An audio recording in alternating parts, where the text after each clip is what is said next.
Last episode में हमने देखा था कि युनसेन यूवी को yin yang आर्ट के डिफरेंट स्टेज के बारे में बताती है। इधर जनरल हान डाओजी को पकड़ करके एक स्पेशल सेल में डाल देते हैं। अब एपिसोड के स्टार्टिंग में हमें मुजू जी का सीन दिखाते हैं जो सबसे छुप करके कहीं पर जा रहा होता है। तभी उसके सामने दाओइस्ट स्कूल के 3 डिसाइपल्स आ जाते हैं और कहते हैं कि जूनियर मास्टर, आखिर में आप सबसे छुप करके कहाँ जा रहे हैं? वहीं क्या आप कल तक का इंतजार नहीं कर सकते थे? इस पर मुजू जी कहता है कि तुम लोग मेरे कलीग के डिसाइपल हो, इसलिए मैं तुम लोगों को इतना बताता हूँ कि मुझे एक जरूरी काम से जाना है। इसकी वजह से जब मैं वापस आऊंगा तब मैं अपने एल्डर कलीग से मिल लूंगा। यह सुनकर के वेन हुई कहता है कि अगर आप चले जाएंगे तो हम लोग अपने मास्टर को क्या जवाब देंगे? तभी हम देखते हैं कि मुजू जी कुछ छुपाने की कोशिश करता है, जिसे देख करके वेन हुई कहता है कि आखिर में आप दाओइस्ट स्कूल के ट्रेजर को चुरा करके जाना चाहते हैं और उसके बदले में किन एम्पायर में जा करके प्रोटेक्शन लेना चाहते हैं। इस पर हम देखते हैं कि अब मुजू जी फाइट करने के लिए तैयार हो जाता है और कहता है कि मैं जो कर रहा हूँ वह दाओइस्ट स्कूल के लिए कर रहा हूँ, क्योंकि तुम्हारे मास्टर जाओ गाओ मोइस्ट स्कूल के साथ मिल गए हैं, जिसकी वजह से यह होता है कि आज नहीं तो कल दाओइस्ट स्कूल भी बर्बाद हो जाएगा। तब यह सुन करके वेन हुई कहता है कि जूनियर मास्टर, आपको क्या लगता है कि एम्परर यिनजेंग आपकी मदद करेगा? क्योंकि मेरे ख्याल से वह तो सिर्फ लोगों का इस्तेमाल करना जानता है। इस पर मुजू जी कहता है कि मेरे ख्याल से अभी तुम लोगों को कुछ भी नहीं पता है। जिसके बाद हम देखते हैं कि वेन हुई बाकी लोगों के साथ में अब अटैक करने के लिए तैयार हो जाता है और जल्दी से मुजू जी के चारों तरफ एक फॉर्मेशन क्रिएट करता है। इस पर हम देखते हैं कि मुजू जी उनके फॉर्मेशन बनने से पहले ही वहां पर एक फॉर्मेशन क्रिएट कर देता है, जिसे देख करके वेन हुई सभी से कहता है कि तुम सभी लोग उससे सावधान रहना। इसके बाद हम देखते हैं कि अब वेन हुई का भी फॉर्मेशन क्रिएट हो जाता है, जिसकी वजह से अब ये लोग एक दूसरे से फाइट करने लगते हैं। तभी हम देखते हैं कि अचानक से वेन हुई एक साथ सभी लोगों के पावर्स का इस्तेमाल करते हुए एक पावरफुल अटैक लॉन्च करता है और उससे मुजू जी को बुरी तरह से घायल कर देता है। तब मुजू जी कहता है कि तुमने बिग डीपर शॉर्ट फॉर्मेशन को भी सीख लिया है, इसलिए जहाँ तक मेरा अंदाजा है अब तुम्हारी शॉर्ट्समैनशिप काफी अच्छी हो गई है। लेकिन हम देखते हैं कि वेन हुई उसके पास आकर के कहता है कि जूनियर मास्टर, मैं आपसे रिक्वेस्ट करता हूँ कि आप हमारा ट्रेजर वापस कर दीजिए। लेकिन अचानक से मुजू जी वहाँ पर बहुत ही पावरफुल मर्डरस इंटेंट को महसूस करता है। इधर जैसे ही वेन हुई मुजू जी के पास से उस ट्रेजर को लेने की कोशिश करता है, वह देखता है कि अचानक से मुजू जी को कुछ होने लगा है। इसके बाद हम देखते हैं कि अचानक से वहाँ का स्पेस पूरी तरह से डिस्टॉर्ट होने लगता है, जिसके बाद हम देखते हैं कि वहाँ पर किसी को कुछ समझ आने से पहले ही पूरी की पूरी जगह एक जैसी हो जाती है। जिसके बाद अचानक से वहाँ पर किसी के आने की आवाज आने लगती है। इधर वेन हुई नोटिस करता है कि अचानक से वहाँ का चांद नीला हो गया है, पर उसके कुछ समझ में आने से पहले ही हम देखते हैं कि उसके साथी और वह एक साथ अनकॉन्शियस होकर के वहीं पर गिर जाते हैं। जिसके बाद कोई उनकी तलवारों को अपने आप ही कंट्रोल करने लगता है और एक साथ उन सारी शॉट्स को मुजू जी के ऊपर टारगेट कर देता है। इधर मुजू जी सोच रहा होता है कि उन लोगों ने मुझसे कहा था कि वे लोग मेरे लिए बैकअप भेजेंगे, लेकिन मुझे कभी उम्मीद नहीं थी कि तुम यहाँ पर आओगे। इसके बाद हमें पता चलता है कि मुजू जी के पास जो ट्रेजर है वह एक्चुअल में मास्टर जाओ याओ को जान से मार सकता है। तभी हम देखते हैं कि अचानक से वे तलवारें मुजू जी के ऊपर अटैक करने लगती हैं, जिस पर हम देखते हैं कि एक्चुअल में मुजू जी को यह समझ में आ जाता है कि उसने गलत फैसला किया था। इधर हम देखते हैं कि अचानक से कोई वहाँ पर डायमेंशनल डोर ओपन करता है और मुजू जी को एक झटके में ही मारते हुए उस ट्रेजर को भी ले लेता है। इसके बाद हमारा सीन शिफ्ट होकर के मिराज पर आ जाता है, जहाँ पर हम देखते हैं कि टियांगमिंग, शायू और सीलन एक साथ कहीं पर जा रहे होते हैं। वहीं टियांगमिंग वहाँ पर लगे हुए दरवाजों को बहुत ही हैरानी से देखते हुए आगे बढ़ रहा होता है। तभी ये लोग वहाँ पर किसी को नोटिस कर लेते हैं, जिसकी वजह से ये लोग जल्दी से वहाँ पर छुपने लगते हैं। तभी हम देखते हैं कि इन लोगों के दूसरी तरफ yin yang स्कूल के पपेट्स आ गए होते हैं, जिसकी वजह से इनकी सिचुएशन आगे कुआं पीछे खाई वाली हो जाती है। तभी शायू दो तरफ से बचने के लिए सीलन के साथ में टियांगमिंग को ऊपर लटका लेता है, लेकिन अचानक से टियांगमिंग का कपड़ा छूट जाता है, जिसकी वजह से शायू टियांगमिंग के गर्दन में लगा हुआ स्कार्फ पकड़ लेता है, जिसकी वजह से टियांगमिंग को ऐसा लगता है कि अब तो वह मरने ही वाला है। तभी हम देखते हैं कि अचानक से वहाँ पर yin yang स्कूल के पपेट्स भी अब पहुंच जाते हैं, पर जैसे ही वे लोग पलट करके ऊपर देखते, इससे पहले ही शायू, टियांगमिंग और सीलन तीनों गायब हो जाते हैं, जिसकी वजह से yin yang स्कूल के पपेट्स वहाँ से चुपचाप चले जाते हैं। तब हम देखते हैं कि सीलन, शायू और टियांगमिंग बाल बाल बच गए होते हैं। तभी टियांगमिंग उन yin yang स्कूल के पपेट्स को देखते हुए कहता है कि अगर ये लोग 2-4 बार आ जाएं तो पक्का ही मैं मारा जाऊंगा। इस पर शायू उसे चुप कराते हुए कहता है कि तुम्हें चुप रहना चाहिए, क्योंकि मुझे नहीं लगता कि अभी वे लोग ज्यादा दूर गए होंगे। तभी ये लोग वहाँ पर डेथ प्रीस्टेस और जिंगयुन की बातें सुनते हैं, जिसमें डेथ प्रीस्टेस जिंगयुन से कहते हैं कि आपको युनझोंग से मिलना चाहिए, क्योंकि वह एल्केमी में बहुत ही ज्यादा अच्छा है। इधर टियांगमिंग, शीलन और शायू उनकी आवाज सुन करके वहाँ से अलग छिप जाते हैं। इधर जिंगयुन डेथ प्रीस्टेस से कहता है कि तुम्हें क्या लगता है, मुझे ब्लेड मास्टर गायनी का एक अटैक नुकसान पहुंचा सकता है? इधर टियांगमिंग उन लोगों की बातें सुनते हुए सोचता है कि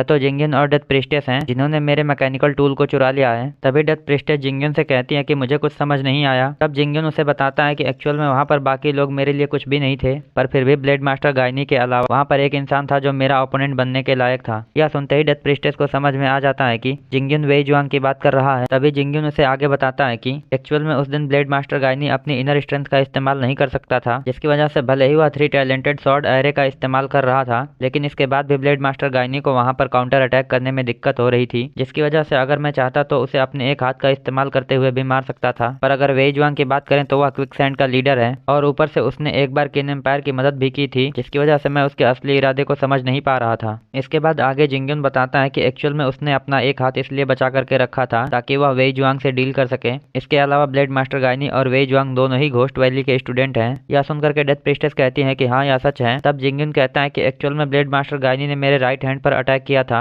और उसी अटैक के साथ मैं यह समझ गया था कि इसके आगे ब्लेड मास्टर गाइनी एक भी अटैक नहीं कर सकता है। ऊपर से अगर वह आगे अटैक करने की कोशिश करता तो वह अपने अटैक के कारण ही मारा जाता। इधर हम देखते हैं कि शायू, टियांगमिंग और सीलन छुप करके इनकी बातें सुन रहे होते हैं। तभी जिंगयुन कहता है कि अगर उस दिन ब्लेड मास्टर गाइनी मारा जाता तो पूरा का पूरा मोइस्ट स्कूल एक झटके में ही खत्म हो गया होता। लेकिन अचानक से मैंने उस दिन ठीक उसी टाइम पर वेई जुआंग में थोड़ा सा चेंज नोटिस किया था। इस पर रेड गर्ल पूछती है कि आखिर में कैसा चेंज। तब जिंगयुन कहता है कि एक्चुअल में वह थोड़ा सा चेंज बहुत ही भयानक मर्डरस इंटेंट था जो एक्चुअल में ब्लेड मास्टर गाइनी की तरफ ना होकर के मेरी तरफ था। यह सुनकर के डेथ प्रीस्टेस पूछती है कि क्या क्विकसैंड यिनयांग स्कूल को अपना दुश्मन बनाना चाहेगा। तब जिंगयुन कहता है कि एक्चुअल में ब्लेड मास्टर गाइनी और वेई जुआंग दोनों बिल्कुल ही एक दूसरे के अपोजिट हैं, पर फिर भी वे लोग एक स्कूल के डिसाइपल होने का बॉन्ड शेयर करते हैं, जिसकी वजह से अगर मैं वेई जुआंग के प्रेजेंस में ब्लेड मास्टर गाइनी को मारने की सोचता हूँ तो यह घोस्ट वैली के वर्टिकल स्कूल और हॉरिजॉन्टल अलायंस के लिए बहुत ही ज्यादा बेइज्जती की बात होगी। जिसकी वजह से यह भी हो सकता है कि वेई जुआंग ब्लेड मास्टर गाइनी के साथ मिल करके अपने घोस्ट वैली के एक बाहरी दुश्मन को तुरंत मार दें। इस पर डेथ प्रीस्टेस कहती है कि अगर वेई जुआंग और ब्लेड मास्टर गाइनी एक साथ हो जाते हैं तो मेरे ख्याल से यह अच्छों के लिए काफी खतरनाक सिचुएशन हो जाएगी। तब जिंगयुन बताता है कि ब्लेड मास्टर गाइनी और वेई जुआंग घोस्ट वैली की वजह से एक दूसरे के पहले से ही ओपोनेंट हैं, जिसकी वजह से अगर मैं वहां से वापस चला आता तो वे लोग आपस में फिर से लड़ने लगते और अगर सब कुछ अच्छा रहा तो वे लोग एक दूसरे को जान से भी मार देंगे। यह सुनते ही साओ स्विमिंग और डेथ प्रीस्टेस को समझ में आ जाता है कि एक्चुअल में जिंगयुन जानबूझ करके वहां से वापस आ गया था ताकि ब्लेड मास्टर गाइनी और वेई जुआंग आपस में फाइट करने लगे। इसके बाद डेथ प्रीस्टेस पूछते हैं कि क्या होता अगर वे दोनों मिल करके एक साथ आपको रोकने की कोशिश करते। इस पर जिंगयुन बताता है कि भले ही ब्लेड मास्टर गाइनी ने मेरे राइट हैंड को घायल कर दिया था पर फिर भी उसके अंदर 2 लेवल की पावर्स थी, जिसकी वजह से मैं वहां पर बस कमजोर होने का दिखावा कर रहा था ताकि वेई जुआंग मेरे चाल में फंस सके। पर फिर भी पता नहीं क्यों वेई जुआंग ने मुझे अंडर एस्टिमेट नहीं किया, नहीं तो अगर वह मेरे ऊपर अटैक करता तो मेरे अटैक से वह जरूर बुरी तरह से घायल हो जाता।